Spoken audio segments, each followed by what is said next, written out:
On dit toujours que l'argent change les gens, mais personne n'avait dit à Eva qu'il détruirait la seule relation qu'elle chérissait le plus, celle avec sa sœur. Eva et Lina avaient toujours été inséparables. Nées à seulement 2 ans d'intervalle, elles avaient grandi dans une petite ville où leurs parents, bien que modestes, les avaient élevées avec amour et rire. Leur lien était indestructible. Lina, la cadette, était plus optimiste et insouciante, tandis qu'Eva, de quelques années son aînée, avait toujours été la plus sérieuse. Pourtant, ensemble, elles s'équilibraient. Elles partageaient leurs secrets, leurs rêves et se soutenaient mutuellement à travers toutes les épreuves de la vie. Mais c'était avant l'argent. Tout a commencé quand Eva a perdu son emploi. Elle avait travaillé pendant des années dans une agence de marketing locale, faisant ce qu'elle aimait. Mais lorsque l'entreprise a réduit ses effectifs, Eva s'est retrouvée sans salaire et sans perspective claire. Elle avait tout essayé, postulé dans d'autres entreprises, réduire ses dépenses, même accepter des petits boulots en freelance, mais rien n'y faisait. Chaque jour qui passait, ses difficultés financières s'aggravaient et elle commençait à perdre espoir. Le stress commençait à peser, et la personne à qui elle se confiait, la seule personne qui avait toujours été là, c'était Lina. Pendant ce temps, la vie de Lina semblait prendre la direction opposée. Elle avait récemment décroché un emploi lucratif dans une entreprise de technologie et avait rapidement gravi les échelons, devenant l'une des plus jeunes cadres du secteur. Le succès de Lina était une source constante de fierté pour Eva, mais au fond d'elle, cela a également éveillé quelque chose de plus sombre, l'envie. Eva se surprit à en vouloir à Lina pour ses réussites, et à mesure que ses propres problèmes financiers s'aggravaient, ce ressentiment grandissait. Elle ne pouvait s'empêcher de comparer leur vie, Lina semblait tout avoir, la carrière, la stabilité, le succès. Et Eva? Elle n'avait que des factures qui s'accumulaient et le sentiment angoissant de manquer de temps. Puis la nouvelle est tombée. Un soir, alors qu'Eva était assise à sa table de cuisine, parcourant son téléphone, elle est tombée sur une conversation qui allait tout changer. Lina avait mentionné, nonchalamment, que leur oncle décédé, qui avait toujours été un peu un mystère pour elle, avait laissé un héritage. Un héritage conséquent. Non seulement l'héritage était substantiel, mais il semblait inclure une opportunité d'affaires qui pourrait assurer l'avenir de n'importe qui. Eva ressentit un flot d'émotions. L'espoir, le désir et, surtout, la tentation. Sa sœur, Lina, ne semblait pas voir l'héritage comme autre chose qu'un coup de chance de plus. Mais Eva? Elle ne pouvait s'arrêter d'y penser. Et si elle pouvait trouver un moyen de partager cette richesse? Et si elle pouvait résoudre tous ses problèmes d'un seul coup? Alors que son esprit s'emballait, Eva réalisa que c'était sa chance. Une chance de tout changer. Mais cela valait-il la peine de trahir la seule personne qu'elle aimait le plus? Eva savait que la tentation était une chose dangereuse, mais quand on est acculé, on serait surpris de voir à quelle vitesse la morale peut devenir flexible. Et c'est exactement comme ça qu'elle se sentait, acculée, désespérée et prête à tout risquer pour la vie qu'elle avait autrefois. Tout a commencé par de petites décisions, en apparence inoffensives. Eva avait toujours été la personne pragmatique, et elle se persuada que ce n'était qu'une autre opportunité qu'elle ne pouvait pas laisser passer. Elle ne pouvait pas laisser cela lui filer entre les doigts. Et d'ailleurs, Lina était plus que capable de tout gérer seule, n'est-ce pas? Dans les jours qui suivirent, Eva commença à s'immiscer subtilement dans les conversations de Lina au sujet de l'héritage. Au début, c'étaient des questions désinvoltes sur ce qu'il contenait. « Tu penses qu'il a vraiment laissé quelque chose d'important ?» demandait-elle, donnant l'impression d'être simplement curieuse. Mais lentement, elle commença à insister davantage, obtenant des détails sur le testament, la succession et l'entreprise concernée. Lina, toujours aussi confiante, était heureuse de partager. Lina mentionna un avocat qui avait géré la succession de leur oncle, quelqu'un qui l'avait déjà contacté pour les prochaines étapes. C'était une petite information, mais pour Eva, c'était comme une clé en or. Elle ne pouvait s'empêcher d'imaginer ce que pourrait être la vie avec cette richesse, la liberté, le luxe, la sécurité. Toutes les choses qu'elle avait perdues, et plus encore. Un soir, alors que Lina était sortie voir des amis, Eva se retrouva seule avec l'ordinateur portable de sa sœur. C'était assez innocent, juste une vérification rapide de quelques emails pour le travail, mais en jetant un coup d'œil à l'écran, son cœur s'emballa. Là, dans la boîte de réception, se trouvait un email de l'avocat. Eva n'hésita qu'un instant avant de l'ouvrir. C'était risqué, mais quel mal y avait-il à lire juste quelques lignes? L'email décrivait les détails de l'héritage, le fonds en fiducie, les actifs et, surtout, les étapes nécessaires pour le réclamer. Les yeux d'Eva parcoururent les mots. Les fonds seraient répartis à parts égales entre Lina et elle, mais l'entreprise concernée exigeait que les deux sœurs prennent les décisions ensemble. Et puis, le voilà. Le hic. L'entreprise était loin d'être un investissement passif. Elle exigeait du temps, de l'engagement et des efforts, ce pourquoi Eva n'était pas sûre d'avoir l'énergie. Mais Lina. Elle avait le sens des affaires et l'expérience. Eva savait qu'elle n'aurait pas à faire grand-chose pour réclamer sa part, si seulement elle pouvait manipuler la situation juste comme il faut. Le lendemain, après que Lina eut partagé plus de détails sur l'héritage autour d'un café, Eva commença à semer des graines. Elle évoqua subtilement ses difficultés financières, faisant en sorte que Lina se sente coupable sans dire un mot. « Je ne sais pas combien de temps je pourrai encore tenir, » dit-elle, sa voix pleine d'un désespoir silencieux. « Je sais que tu t'en sors bien, mais moi, j'ai à peine de quoi vivre. Si seulement les choses étaient différentes, je n'aurais pas à m'inquiéter de tout ça. » Lina, comme prévu, mordit à l'hameçon. « Tu as toujours été là pour moi, Eva. Je veux t'aider. » Mais Eva était trop avisée pour accepter la charité. Elle avait un autre plan en tête. Les mots d'Eva étaient soigneusement mesurés. « Peut-être que tu pourrais m'aider à traverser ça. Juste assez pour tenir jusqu'à ce que je me remette sur pied. » C'était une demande assez innocente, mais en la prononçant, Eva savait qu'elle faisait déjà les premiers pas en eau trouble. Et quand Lina, sentant le poids de la supplique de sa sœur, proposa de lui prêter de l'argent pour l'aider à traverser cette mauvaise passe, l'esprit d'Eva commença à s'emballer. La graine avait été plantée, et elle réalisa qu'elle avait une chance de passer à l'action. Mais ce qui avait commencé comme une simple faveur commença bientôt à prendre une tournure plus sombre. La frontière entre aider sa sœur et l'utiliser à des fins personnelles commença à s'estomper. Les pensées d'Eva étaient consumées par l'héritage, le potentiel, et l'idée que peut-être, juste peut-être, Lina ne remarquerait pas si elle prenait juste un peu plus que ce qu'on lui offrait. En regardant le visage confiant de Lina, Eva ne pouvait se défaire du sentiment que ce n'était que le début. L'argent viendrait, mais à quel prix? Eva ne pouvait plus le nier, les mensonges qu'elle racontait commençaient à ressembler moins à des inventions et plus à sa nouvelle réalité. La culpabilité était là, mais elle était lentement remplacée par un sentiment de droit. Elle justifiait ses actions en se disant que ce n'était pas vraiment une trahison. Après tout, elle avait toujours été là pour Lina, n'est-ce pas? C'était maintenant à son tour d'en profiter. Au fil des jours, Eva devint plus audacieuse. Les petits actes de manipulation qu'elle avait commencés ne suffisaient plus.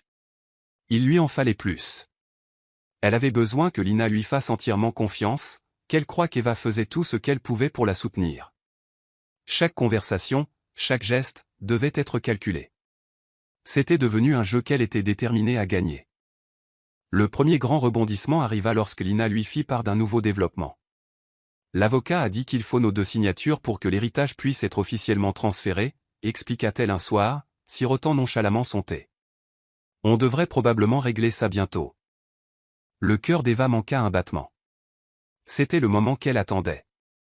L'héritage pouvait être officiellement réclamé, mais seulement si elles étaient toutes les deux d'accord. L'urgence de la situation excitait Eva. Elle n'avait pas besoin de mettre la main sur tout d'un coup, juste assez pour commencer. Assez pour contrôler la situation, pour la diriger en sa faveur. Eva joua parfaitement le rôle de la sœur inquiète. « Je ne suis pas sûre d'être prête pour ça, » dit-elle, feignant l'hésitation. « Il y a beaucoup de paperasse, et avec tout ce que j'ai à gérer, je ne sais pas si je peux m'en occuper maintenant. » Elle baissa les yeux, comme si le poids des difficultés de sa vie était trop lourd à porter. Lina répondit immédiatement avec compréhension, sa voix s'adoucissant. « Tu n'as pas à le faire seule, Eva. Je suis là. On peut le faire ensemble, étape par étape. » Eva sourit faiblement, reconnaissante de la compassion de Lina. Mais au fond d'elle, elle préparait déjà son prochain coup. « J'apprécie, Lina. J'ai juste besoin d'un peu plus de temps. Peut-être que tu pourrais t'occuper de l'appel de l'avocat. Prépare tout, et je signerai ma part quand je le pourrai. » Promis. Lina, toujours aussi confiante, accepta sans poser de questions. « Bien sûr, Eva. Prends ton temps. Je m'occupe de tout pour l'instant. » Le lendemain, Lina envoya à Eva un email de l'avocat confirmant les détails de la prochaine réunion. Eva le lut avec un sourire en coin, sachant que le terrain était préparé. Tout ce qu'elle avait à faire était de garder le contrôle du récit, de maintenir Lina dans l'ignorance encore un peu, et l'argent serait bientôt à elle. Mais la tromperie devenait plus compliquée.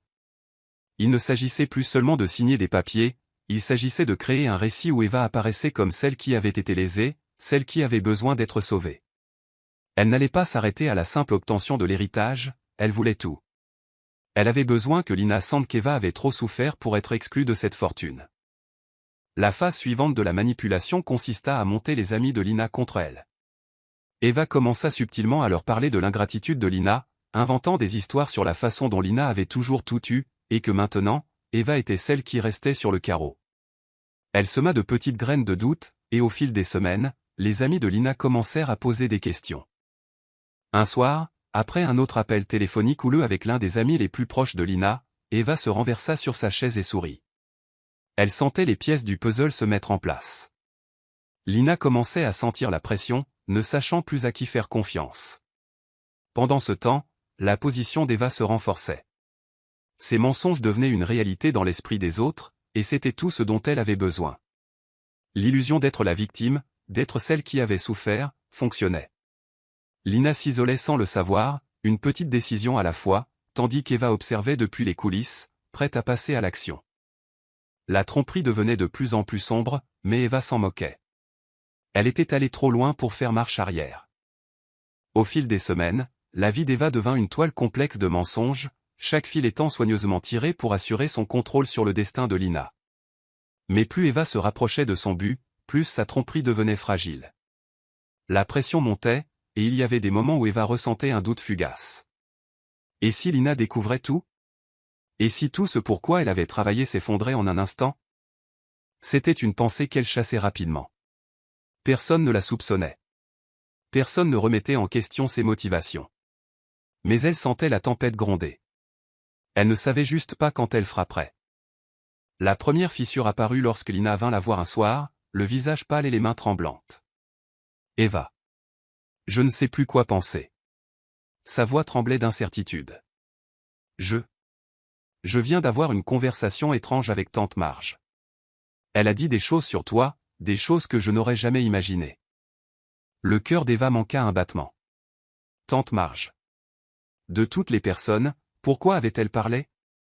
Marge était censée être loyale, rester dans le camp d'Eva. Mais c'était le prix du mensonge, quelqu'un, quelque part, finit toujours par faire une erreur. Qu'est-ce qu'elle a dit? Demanda Eva, essayant de cacher la panique dans sa voix. Elle savait qu'elle devait agir vite. Lina hésita. Elle m'a dit que tu racontais aux gens que je n'étais pas digne de confiance. Que je manipulais tout le monde pour obtenir ce que je voulais. Elle a dit que tu inventais des histoires sur moi, sur des choses que je n'ai jamais faites. Eva fut décontenancée. L'audace. Comment tante Marge avait-elle entendu parler de ces rumeurs?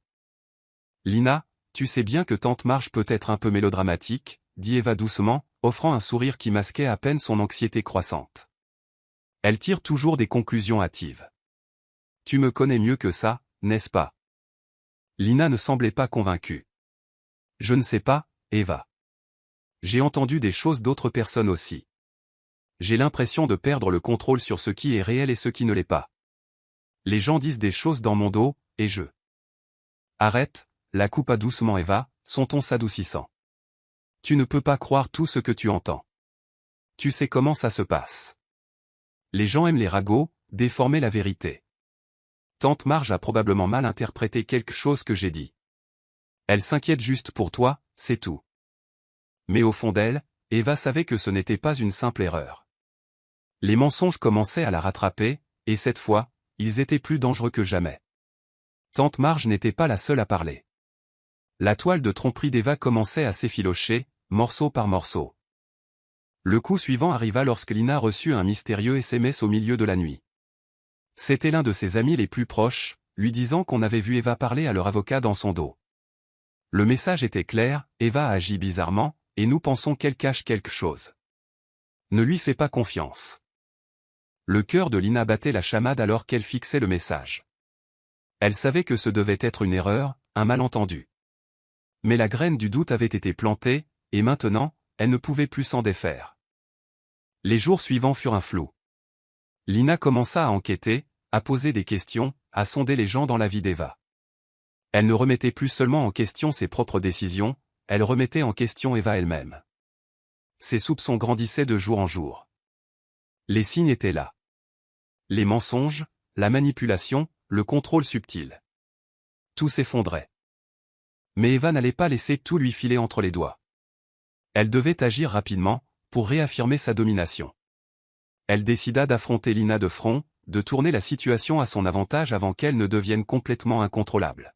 « Il faut que je te parle », dit Eva, fixant Lina du regard alors qu'elle s'asseyait dans le salon. Sa voix était ferme, mais à l'intérieur, c'était un tourbillon de panique. « Je sais que les choses ont été tendues ces derniers temps, et je veux mettre les choses au clair. Je m'inquiète juste pour toi, Lina. Je ne veux pas que tu fasses d'erreur avec l'héritage. Je sais que tu traverses une période difficile, mais j'essaie de te protéger. Tu dois me faire confiance. » Lina la fixa, son expression indéchiffrable. Eva pouvait voir le conflit dans ses yeux. Elle était arrivée si loin, et elle n'allait pas laisser une conversation détruire tout ce pour quoi elle avait travaillé. Mais au fil des minutes, quelque chose à l'intérieur de Lina sembla se briser. Les doutes qui couvaient sous la surface éclatèrent en une fureur silencieuse. La manipulation d'Eva ne fonctionnait plus. Il ne suffisait plus de jouer la victime. Il ne suffisait plus d'offrir de fausses assurances. Lina se leva lentement, sa voix froide et délibérée. « Je te faisais confiance, Eva, dit-elle, son ton se brisant d'émotion. Mais maintenant? Je ne sais plus qui tu es. » Le cœur d'Eva se serra. Pour la première fois, elle vit les fissures dans sa façade si soigneusement construite. Les mensonges tordus, les coups calculés, l'avaient menée à ce moment. Mais ce n'était pas une victoire. C'était le début de la fin. Les jours suivants furent remplis d'une tension qui flottait lourdement dans l'air, comme le calme avant une tempête. Lina se replia sur elle-même, son attitude autrefois chaleureuse remplacée par une distance froide. Elle évitait les appels et les messages d'Eva, son absence pesant sur Eva comme un lourd fardeau. Mais Eva était déterminée à garder le contrôle, à regagner la confiance qu'elle avait si soigneusement cultivée au fil des ans. Elle n'allait pas laisser une petite erreur tout gâcher. Puis, un soir, Lina appela. « Il faut que je te parle, » dit-elle, sa voix tendue mais contrôlée. « Retrouve-moi au café. Je ne veux pas faire ça par téléphone. » Le pouls d'Eva s'accéléra. Elle savait ce que cela signifiait. C'était le moment qu'elle redoutait. La vérité allait enfin éclater. Quand Eva arriva au café, elle aperçut Lina assise à une table dans un coin, les bras croisés, le regard d'acier. Il y avait une intensité silencieuse dans l'air entre elles, quelque chose qu'aucune d'elles ne pouvait ignorer. Eva s'assit en face d'elle, essayant de calmer ses pensées qui s'emballaient. « Lina, je sais que tu es contrariée, » commença Eva, sa voix douce mais ferme. « Je ne sais pas ce qui se passe, mais je veux t'aider. Je veux arranger les choses. Quoi que tu aies entendu. » « Arrête », l'interrompit Lina, ses yeux brillant d'une émotion qu'Eva n'y avait jamais vue auparavant. « Je ne suis pas une idiote, Eva. Je sais exactement ce qui s'est passé. Tu m'as menti, tu m'as manipulé. Tu as tout contrôlé, mon héritage, mes relations, même mes pensées. » Le cœur d'Eva manqua un battement. Les mots de Lina étaient tranchants, perçant l'épais brouillard de mensonges qu'elle avait si soigneusement construit. Pour la première fois, Eva se sentit exposée, vulnérable. Elle ne pouvait plus masquer ses émotions. « J'ai fait ce que je devais faire, » dit Eva, sa voix faiblissant légèrement. « Je l'ai fait parce que je t'aime, Lina. Je voulais te protéger, m'assurer que tu ne ferais pas d'erreur qui pourrait tout gâcher. Je voulais que tu réussisses. » Les yeux de Lina se plissèrent. « Me protéger? En me trompant? En m'enlevant ma liberté? Tu ne t'es jamais soucié de moi. Tu ne te souciais que de ton propre profit. Tu m'as utilisé comme un pion dans ton jeu pervers, et je n'arrive pas à croire que je ne l'ai pas vu plus tôt. » Le pouls d'Eva martelait ses tempes. Chaque mot de Lina frappait plus fort que le précédent. Son contrôle lui échappait. Elle devait faire quelque chose, dire quelque chose pour arranger les choses. Mais au fond d'elle, elle savait qu'il était trop tard. « J'ai tout fait pour toi, » répéta Eva, le désespoir s'insinuant dans sa voix. « Je te protégeais de toi-même, du monde. Tu ne comprends pas à quel point les choses peuvent devenir dangereuses. Les gens peuvent profiter de toi, Lina. J'étais la seule qui se souciait vraiment. Lina secoua la tête, ses yeux remplis d'un mélange de déception et de colère. Non, Eva. C'est toi qui profitais de moi. Tu m'as manipulé, tu as tout contrôlé. Je n'ai pas besoin de ta protection. Je n'ai pas besoin que quelqu'un décide ce qui est le mieux pour moi. J'ai besoin d'honnêteté, de confiance et de liberté. L'estomac d'Eva se noua. C'était le moment qu'elle avait craint. Son monde si soigneusement construit, la toile de mensonges qu'elle avait tissée, s'effondrait sous ses yeux. Il n'y avait plus de retour en arrière possible. « Tu penses que c'est moi qui ai tort ?» demanda Eva, sa voix basse et amère. « Tu penses que tu as été la victime dans tout ça? Tu n'as aucune idée de ce que j'ai sacrifié, de ce que j'ai fait pour m'assurer que tu ailles bien. J'ai travaillé pour tout ce que j'ai, et je ne suis pas arrivé là en étant faible. » Lina se leva brusquement, sa chaise raclant le sol. « Tu as raison sur une chose, dit-elle froidement. Tu n'es pas arrivé là en étant faible. Mais tu y es arrivé en étant impitoyable. Et c'est pourquoi je ne peux plus te faire confiance. Tu as franchi la ligne, Eva. Et je ne te laisserai plus détruire ma vie. » Les mots d'Eva semblaient tourner dans le vide, le poids des paroles de Lina s'abattant sur elle. Elle tenta de tendre la main, mais Lina recula, le visage résolu. « Tu as eu ta chance, » dit Lina, sa voix ferme. « Mais c'est fini. Tout s'arrête ici. » Sur ce, Lina se retourna et sortit du café, laissant Eva assise là, paralysée par la prise de conscience qu'elle avait tout perdu. Son emprise sur l'héritage, son influence sur Lina, tout avait disparu. Dans sa quête de contrôle, Eva avait poussé trop loin. Et maintenant, il n'y avait plus personne à manipuler. Pour la première fois depuis longtemps, Eva était vraiment seule. Eva resta assise dans le café bien après le départ de Lina, le silence autour d'elle pesant comme un fardeau. La morsure du rejet de Lina persistait, mais il y avait autre chose sous la douleur, un sentiment rampant d'effroi. Elle ne pouvait se défaire de l'impression qu'il lui manquait quelque chose de vital qui avait été juste devant elle depuis le début. C'était comme si elle avait joué un jeu dont les règles étaient toutes fausses. Cette nuit-là, après des heures à se tourner et se retourner sans repos, Eva reçut un message inattendu. Il provenait d'un numéro qu'elle ne reconnaissait pas, mais le message lui-même était d'une simplicité glaçante. « Je sais tout. Retrouve-moi demain à l'endroit habituel. J'ai quelque chose pour toi. » Le message était un écho énigmatique d'un passé enfoui depuis longtemps, un passé qu'Eva avait travaillé sans relâche pour effacer. Elle savait de qui il venait. C'était Lucas, la figure mystérieuse de sa jeunesse. Celui qui avait disparu sans laisser de traces des années auparavant, ne laissant derrière lui que des questions et une tension non résolue. L'esprit d'Eva s'emballa. Comment pouvait-il être impliqué dans tout ça? Et que savait-il? La pensée qu'il l'observait peut-être encore, attendant, lui donna des frissons. Ce n'était pas une coïncidence. Lucas avait toujours été la seule personne à la comprendre plus profondément que quiconque, et maintenant, il semblait détenir la clé pour démêler tout ce qu'elle avait si durement protégé. Le lendemain, Eva arriva au vieil entrepôt délabré à la périphérie de la ville, l'endroit habituel, auquel Lucas avait fait référence. Le bâtiment était abandonné depuis des années, ses fenêtres barricadées et ses murs couverts de graffitis. Eva ressentit un froid malaise en entrant, l'air épais de poussière et des restes de souvenirs oubliés. Lucas était déjà là, debout près de la fenêtre, le dos tourné. Quand il parla enfin, sa voix était basse et calme, mais il y avait une froideur qu'Eva n'avait jamais entendue auparavant. « Tu penses que tu as joué à ce jeu seul, Eva? Tu penses que pendant tout ce temps, c'est toi qui tirais les ficelles ?» demanda-t-il en se tournant pour lui faire face. Son visage était plus vieux, plus marqué, mais ses yeux avaient toujours cette même intensité tranchante qui l'avait toujours troublé. Eva se figea, le cœur battant. « Qu'est-ce que tu veux dire? Quel jeu ?» Lucas eut un sourire en coin, s'approchant. « Le jeu que tu as mené avec Lina, avec son héritage, avec l'entreprise familiale. Tout ça n'est qu'un mensonge. Tu n'as été qu'un pion, comme tout le monde. Mais maintenant, tu vas apprendre la vérité. » Eva recula, l'esprit en ébullition. « Quelle vérité?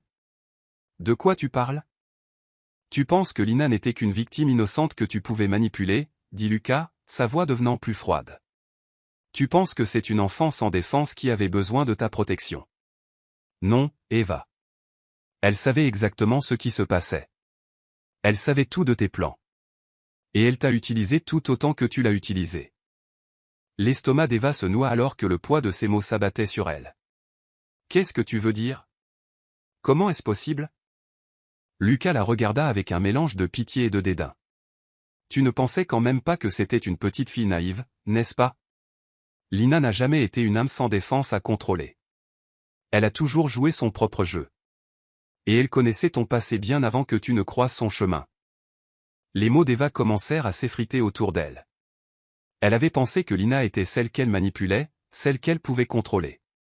Mais tout n'avait été qu'une façade, une illusion fragile que Lina avait entretenue tout autant qu'elle. Tu m'as caché quelque chose, n'est-ce pas, Lucas, dit Eva, la voix brisée. Tu savais, n'est-ce pas? Tu savais que Lina faisait partie de tout ça. Tu étais derrière tout ça. Lucas hocha lentement la tête, son visage s'assombrissant. Tu n'as jamais vraiment su qui était Lina, Eva. Ce n'est pas juste une pauvre fille innocente. Elle a joué sur les deux tableaux depuis le début. Et maintenant, il est trop tard pour que tu puisses arranger quoi que ce soit. La vérité frappa Eva comme un coup de poing à l'estomac. Les murs de tromperie, de manipulation, de pouvoir si soigneusement construits. Tout ça n'avait servi à rien. Lina n'était pas le pion innocent qu'Eva avait cru.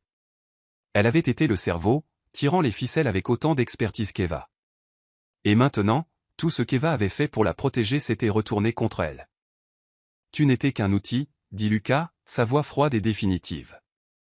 Et maintenant, le jeu est terminé. Lina a gagné.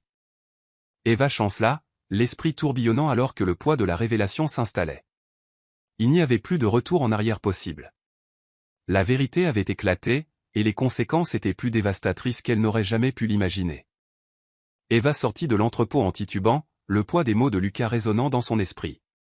L'air extérieur semblait épais, comme si elle suffoquait sous le poids de la vérité qu'elle venait de découvrir. Elle avait fait confiance à Lina. Elle l'avait protégée, croyant que la jeune fille était la clé de sa rédemption. Mais maintenant, tout ce qu'elle avait fait, chaque sacrifice, chaque décision, ressemblait à une trahison. Ses pensées tourbillonnaient dans le chaos. Elle avait besoin de réponses. Elle devait affronter Lina et découvrir jusqu'où allait la trahison. Mais il n'y avait plus de temps à perdre, elle devait agir avant que les choses ne deviennent complètement incontrôlables. Le lendemain, Eva se présenta au grand domaine où Lina séjournait, un endroit qu'Eva en était venue à considérer comme un symbole de tout ce qu'elle essayait de protéger. Le manoir se dressait devant elle, ses hautes flèches gothiques perçant le ciel gris. Eva se tenait aux portes, fixant la façade familière, mais tout semblait différent maintenant. Les murs qui avaient autrefois semblé un sanctuaire ressemblaient maintenant à une prison. Lina l'attendait, bien sûr. Eva savait qu'elle serait là. Elle avait toujours eu une longueur d'avance, calculant ses mouvements avec précision. Eva frappa à la porte d'une main ferme, se forçant à rester calme malgré la tempête qui grondait en elle. Quand la porte s'ouvrit, personne pour l'accueillir. Juste le silence. Et puis, la voix de Lina, basse et douce. Tu es venu. Je me demandais combien de temps il te faudrait pour comprendre. Eva entra, la porte se refermant derrière elle avec une finalité qui lui glaça le sang. Tu savais. Depuis tout ce temps, tu savais pour moi. Pour mon passé. Tu savais que je cachais des choses, et tu l'as utilisé contre moi. Lina eut un petit sourire moqueur. Je ne t'ai pas utilisé, Eva. C'est toi qui m'as utilisé. Tu pensais que j'étais ton projet, ta rédemption. Mais la vérité, c'est que je n'ai jamais eu besoin d'être sauvée. Je n'ai jamais été celle qui avait besoin d'être réparée. Les mains d'Eva tremblaient. Tu m'as fait croire en toi. Je pensais que tu étais innocente, que tu étais quelqu'un que je pouvais aider.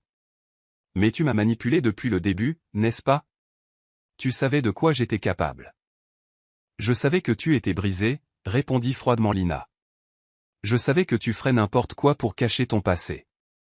Alors je t'ai laissé faire. Je t'ai laissé croire que j'étais ta chance de rédemption. Mais c'est toi qui as toujours tiré les ficelles, Eva. Toujours. La prise de conscience frappa Eva comme une gifle. Tout ce qu'elle avait fait, chaque décision, avait été motivée par sa propre culpabilité.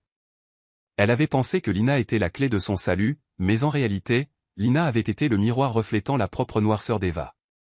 Il n'avait jamais été question d'aider Lina. Il avait toujours été question pour Eva d'essayer d'expier ses propres péchés. « Tu n'étais qu'un pion dans mon jeu », dit doucement Lina, comme si elle s'adressait à un enfant. « Tout comme tu pensais que j'étais dans le tien. Tu as été tellement obsédé par la réparation de ton passé que tu n'as pas vu la vérité. » Le cœur d'Eva battait la chamade dans sa poitrine, et pendant un instant, elle sentit une vague de panique. Qu'est-ce que cela signifiait pour elle?